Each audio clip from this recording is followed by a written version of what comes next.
Кечирим суроо бул адамдын эң бийик даражага көтөрө турган сыпаттардын бири.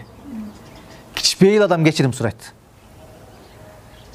Өзү адашса дагы кичпейил адам кечирим сурайт. Акылдуу адам кечирим сурайт.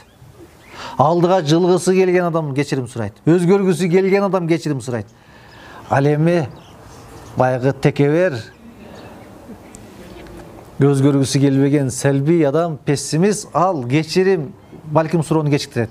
Азыр кереги жок. Мезгили келгенде, убагы келгенде кечирим сурайм деп айтат. Же болбосо деги кечирим сурабайт алчы. Ал кечирим сураган эмне деп билет? Уят. Кечирим сүрөгөндө ал мен пас кетип калам, мен төмөн кетип калам, мен бийигирээкте турайын деп ойлойт.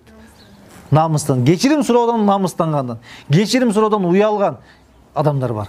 Бул адамдар текебер, элге дагы сүйкүмсүз. Кечирим сураган адам ар дайым сүйкүмдүү.